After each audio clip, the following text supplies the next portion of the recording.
Hi everyone. Today we're going to talk about section 8.4, solving nonlinear systems. So the process for finding the solutions for a system of nonlinear equations is similar to what we did with lines, elimination, or substitution. A lot of times we're going to start with substitution. Most of the time, actually I shouldn't say most, at least half the time, if not more than half the time, we're going to start with substitution. So if we look at our first system, we want to get one of our variables by themselves. And the easiest one, I see this y that's kind of almost by itself. So let's get y alone. So I'm going to write here, isolate y. So I'm going to subtract the 3x over. So I have negative y equals negative 3x plus 9. And then we're going to divide everything by negative 1, just to get y completely alone.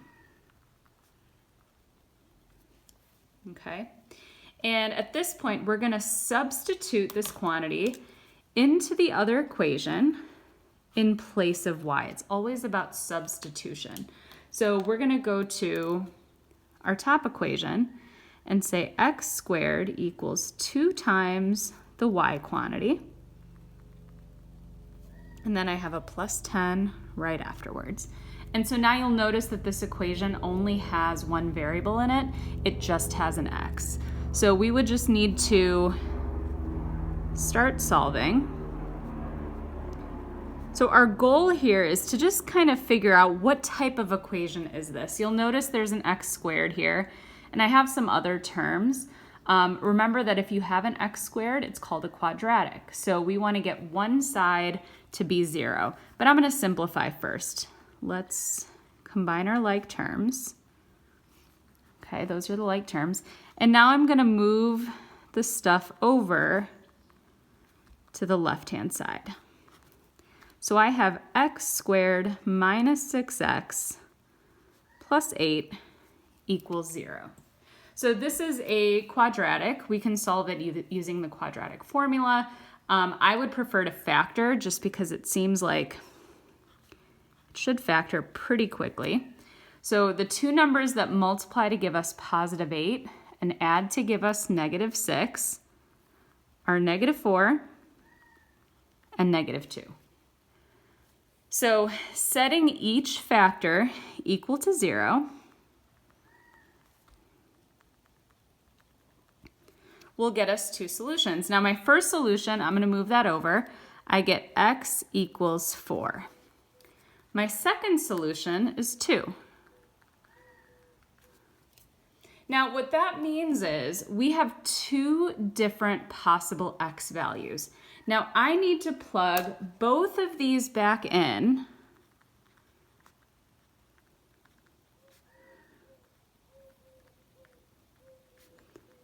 into one of the equations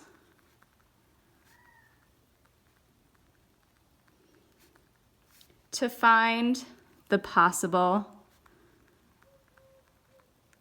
y values.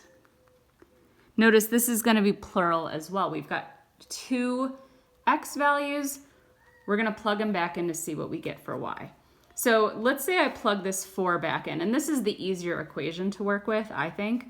So if I plug this back in, I get y equals 3 times 4 minus 9. Simplify. Let's see, we've got 12 minus 9, which is 3. That means my first solution had an x value of 4 and a y value of 3. That is one of our solutions. Okay.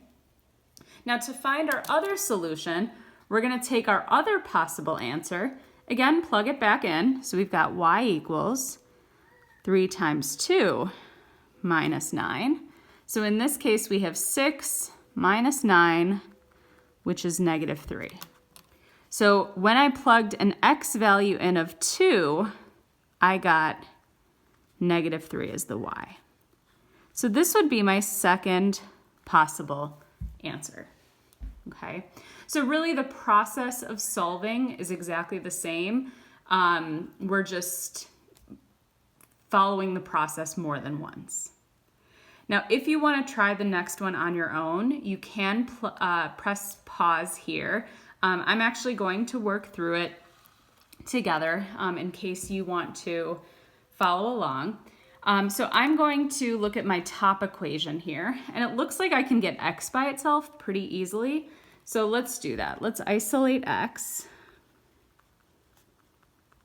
And I'm just going to move the y over. So that means I have x equals y plus 3.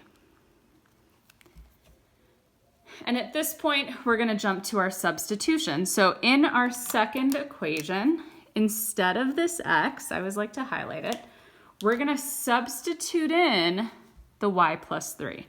So I've got y plus 3 minus 2, quantity squared, and the rest of the equation stays the same.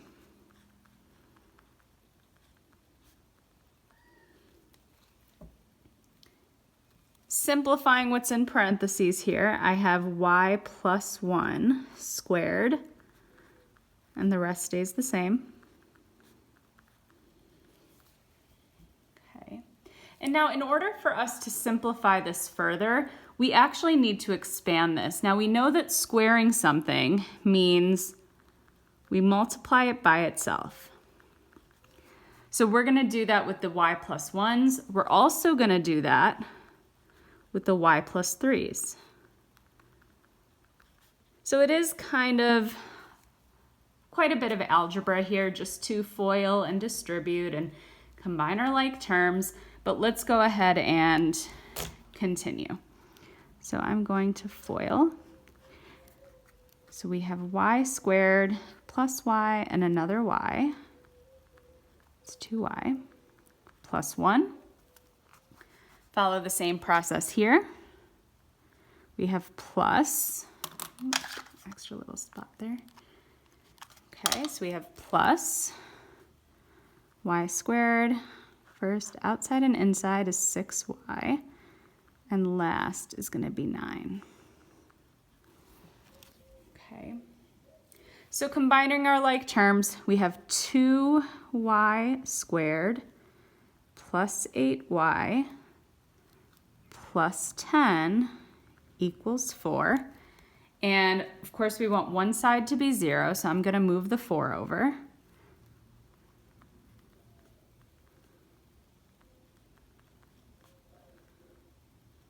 Okay. And one of the tricks that I like to do before we start factoring is, because all of these are even numbers, if I divide both sides by 2, I end up with something that's a little bit easier to work with. So I actually have, let's move up top here just to have some more space. I've got y squared plus 4y plus 3. And so now we have something that factors pretty easily. What multiplies to 3 and adds to 4? Well, we have y plus 3 and y plus 1. So setting each of these equations equal to 0, I get y equals -3 and y equals -1. At this point, we're ready to plug these back into one of the equations. I'm going to choose this top equation, a lot easier to work with. Actually, we can even use this one over here. That would be a good one to plug into since it's already simplified.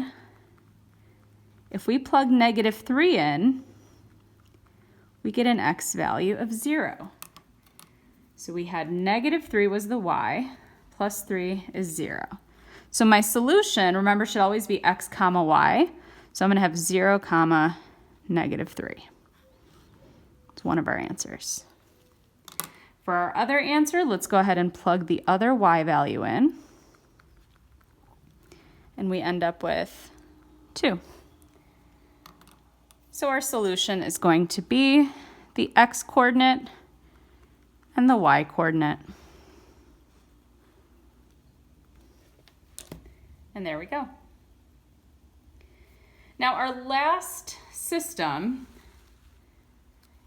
can actually be solved using elimination. If you ever have a situation where you notice that some variables line up really nicely, that tells us we can use elimination. So for example, I'm actually going to keep the first equation the same.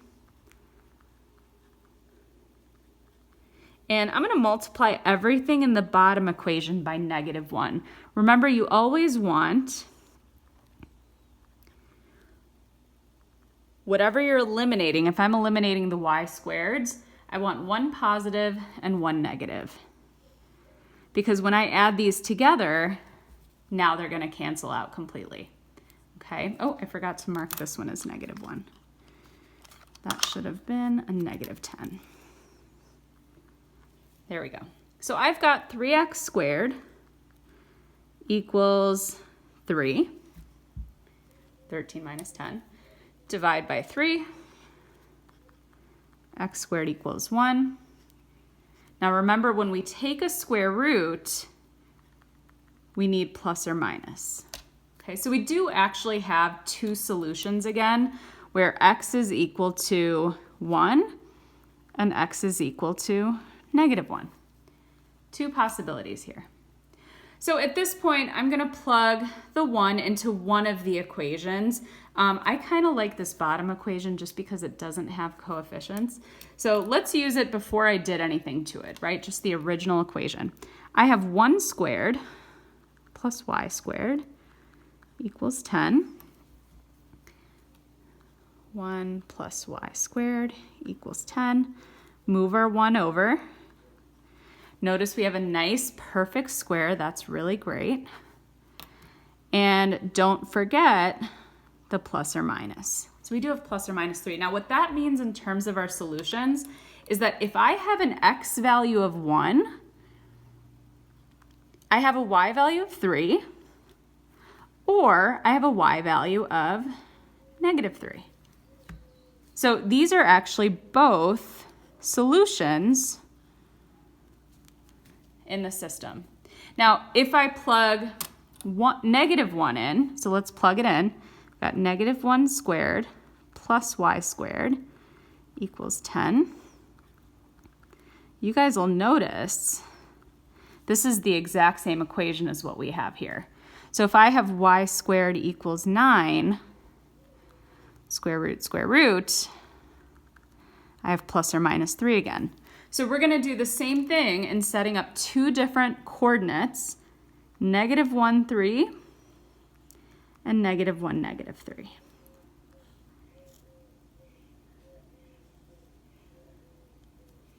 So really, this system has 4 solutions. That means we have 4 intersection points. So far we've done a lot of algebra using elimination or substitution. Now, if you flip to the next page, there's actually a word problem where we have to set up our own system. So it says you have 36 yards of fencing to build an enclosure. Some of the fencing must be used to build an internal divider. You would like to enclose a space with area of 53 square yards. So I'm actually going to say that this is a rectangular shape here.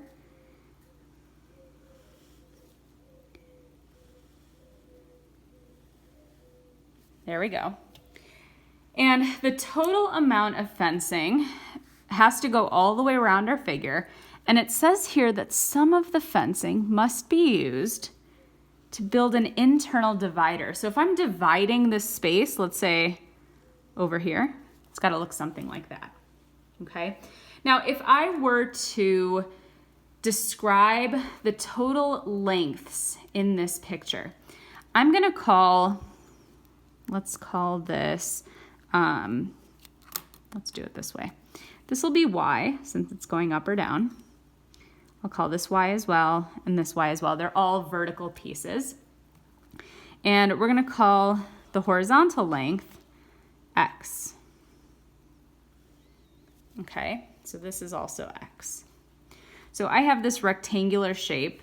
We've got fencing going all the way around the outside plus a little bit of fencing in the middle. Now I know the total length of fencing has to be 36. right? So if I were to add up all of these sides, so I have 2x's plus 3y's, and that would be 36 feet total. Now they also told us that we need to enclose a space that has an area, actually let's use a different color, area of 53 square yards. Now area, if we're talking about a rectangle, is length times width. So we know that x times y would have to be 53. So at this point, we're ready to solve our system. Now I'm gonna pause the video right here. I want you guys to just pick, is it going to be elimination or substitution? And try to get one of the variables by themselves.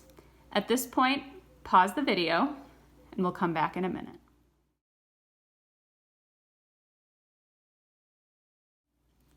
So I decided to get x by itself in this problem.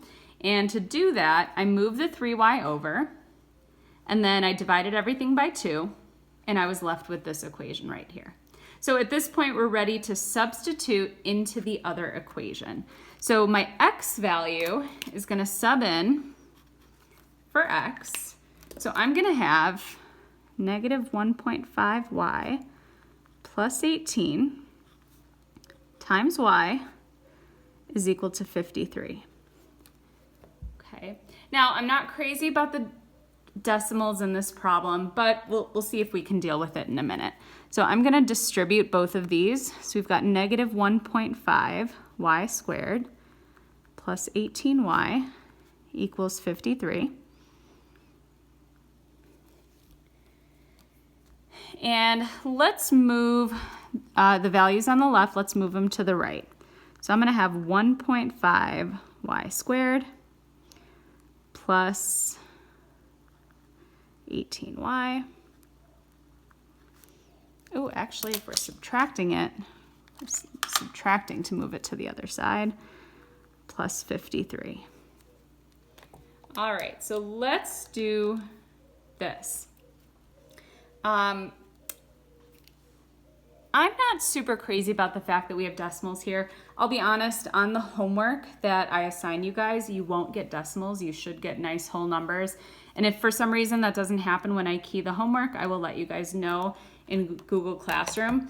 But I'm going to show you guys a quicker way to find the solutions. So this takes us back to our quadratics chapter, so we're just reviewing that. Remember that these solutions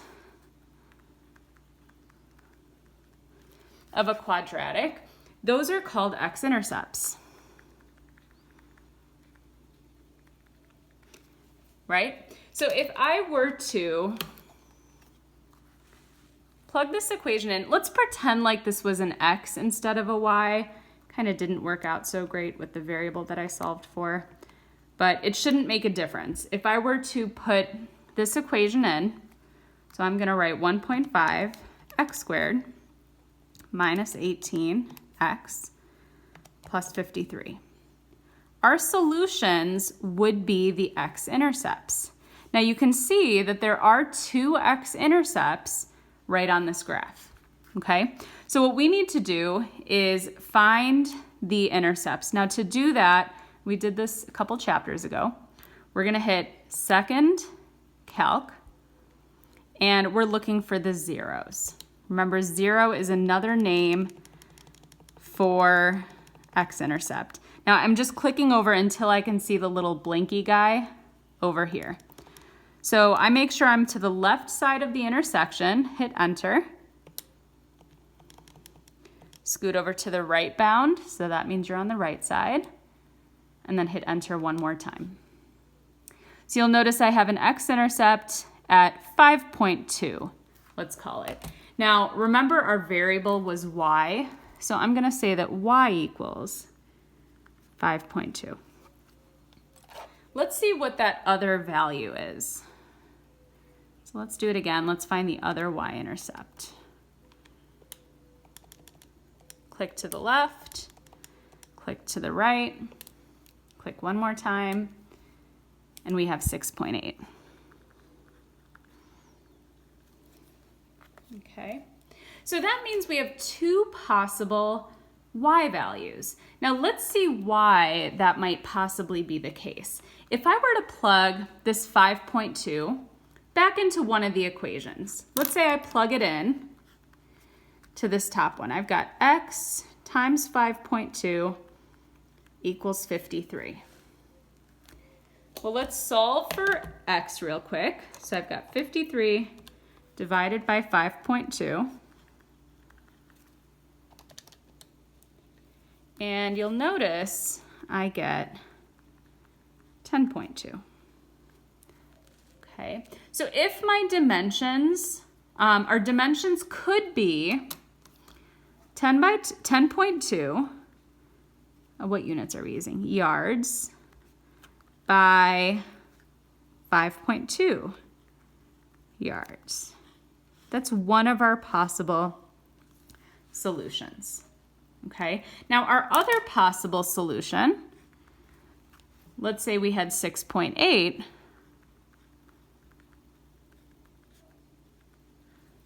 Okay, divide by 6.8.